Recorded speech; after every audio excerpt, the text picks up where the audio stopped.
So after spending a day stripping this vehicle down, we've got it down to the frame, and there it is. It's very, very good. Just light surface rust. Got a few bits and pieces to take off the back yet. But one of the two interesting things I'd like to mention, that when I took the wiring harness out, it was full of this. So that means there's been mice in the frame. Not a real problem, but it is until you start welding and it all catches fire. But the other thing is that stuff like that, it absorbs moisture and it sits in the frame, and what happens is it just makes pockets of corrosion,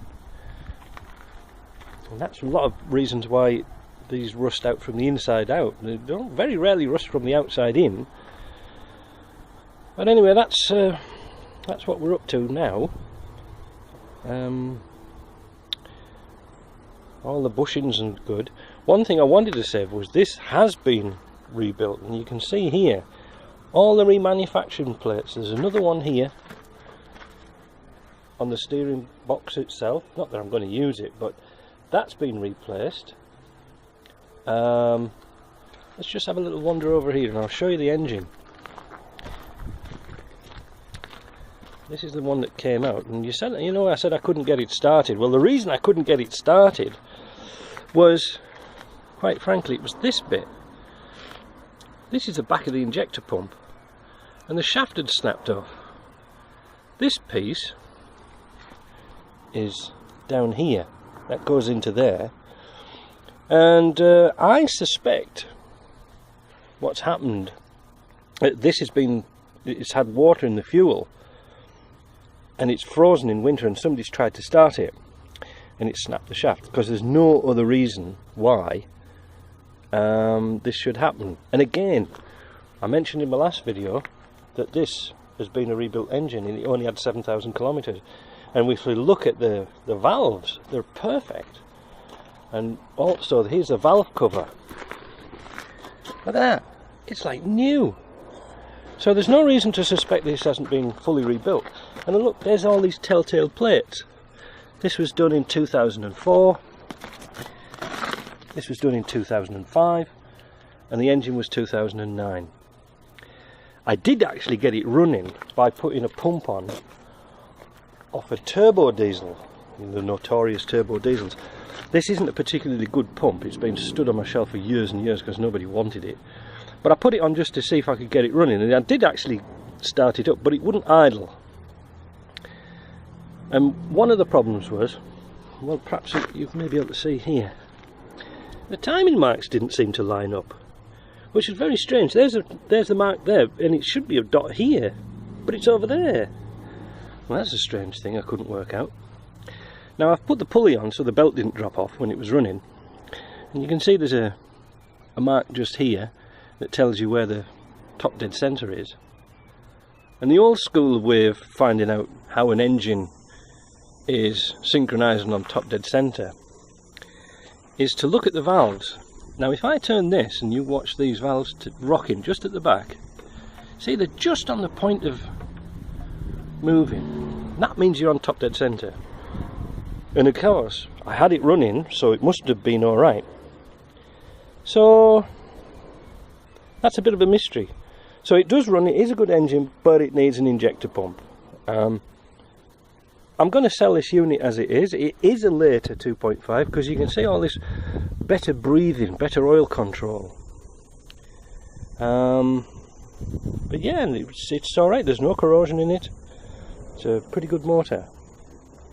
So we'll get this probably up and running again. I might just put it on a jig and get it running and put it back together again. So there we are, that's the engines running. We've also got this car in today. This is one I built a few years ago and didn't really use it all that much. But one of the things, it came in with a busted front drive shaft, and I think the part's inside. Yeah, here it is, look. You see there? It's never been greased. So this is warning. if you don't grease all the joints up, this is what happens. So anyway, that's today's job. And then we'll get back onto this. And I have decided to cut the frame, and I'm going to cut it here, just on this mark across here. I'm going to strengthen it inside and the outside. And the reason for cutting it here and not here, which is an easier place to move, is that all the mountings here are kind of critical to putting the cab back on. I don't want to move all this lot. And ironically, I can't get under that vehicle to take a video of it, but on the 130, they doubled these outriggers. So I'm going to cut it there, and using a laser level, I should be able to keep it nice and square all the way through, and just put an extra length into the frame. And I think it'll be fine. One other thing I was going to mention to it, and I was chatting to my friend this morning. A lot of people want to have galvanised frames. They would say, "Oh, why don't you galvanise it?"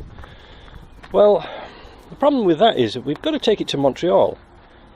We've got to sandblast it, take it to Montreal, get it and drop it off, then bring it back, and it's a lot of work. But the problem is I found with galvanising frames, or galvanising old frames, is these frames originally were dip painted. Now when you put it into a galvanising process, they put it in a bath of hydrochloric acid, and that takes off any rust, but it doesn't take off paint. That's really crucial. So that means although you put it into an acid bath, the paint can't get off in the inside. What that means is to get the paint off the inside, it's got to go in a caustic soda bath. Oh, that's getting really expensive and really complicated. So this is just going to be sandblasted, epoxy primed, epoxy painted, and then it's going to get waxed, really heavily waxed inside. There's a product we call April. We don't use wax oil because the wax oil tends to get hard in winter, and then water gets underneath it, and then, well, you might as well not bother. So that's video number 2. We've got a few little things to do. And one other thing I wanted to show you is this. We know that this is a 1990 frame because if you see here, it's stamped 90, and it's the same on the other side. Crawl around the other side. This is easy to spot, you see. There, it's 1990. So we know the frame's original. Everything's good and straight.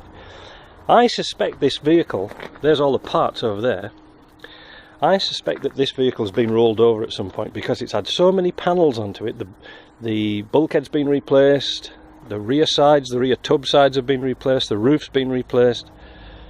So it's looking to me that the military's put a lot of money into this and then just left it, scrapped it for some bizarre reason. Maybe they scrapped it because the pump wasn't running, I don't know. But anyway, that's a video number 2. We'll see what happens on our next video. Bye.